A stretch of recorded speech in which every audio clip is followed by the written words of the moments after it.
สบายดีสาว Android ทั้งหลายวันนี้สิมาแนะนำเกี่ยวกับการเพิ่ม Flashlight Flashlight ก็คือจะเป็นไฟฉายคือเฮามักดาวน์โหลดอยู่ใน App Store นะคือสมุดแบบนี้นะกับ App Store โอเคจากนั้นก็เชิญมันจะง่ายเนาะ Flashlight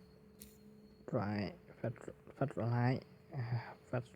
อ่านถืออยู่บ่นี่ก็จะมีหลายแบบที่ให้เฮาสามารถดาวน์โหลดได้เนาะ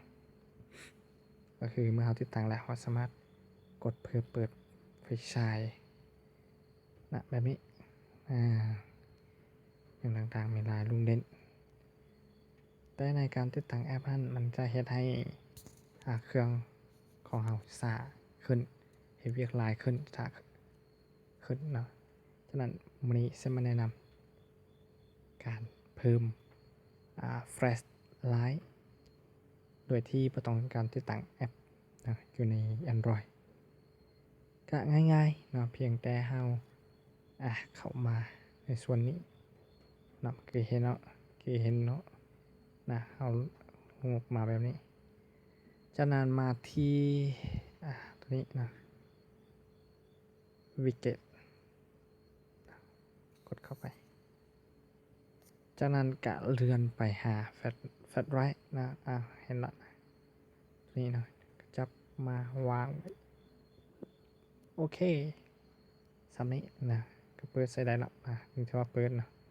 Flashlight turn on use status ปิดมันนี้ก็ได้จะหุงแล้วนะปิดง่ายๆด้วยบ่จำเป็นต้องไปติดตั้งแอปยังต่างๆให้มันเสีย data ไปดาวน์โหลดแล้วก็เฮ็ดให้เมื่อติดตั้งเราเข้าในเครื่องแล้วมันก็จะเฮ็ดให้เครื่องเราเฮ็ดเวียกหลายขึ้นโดยการรันแอปนั้นขึ้นมานะแต่ทีนี้เราบ่จำเป็นต้องติดตั้งก็สามารถใส่ได้เปิดได้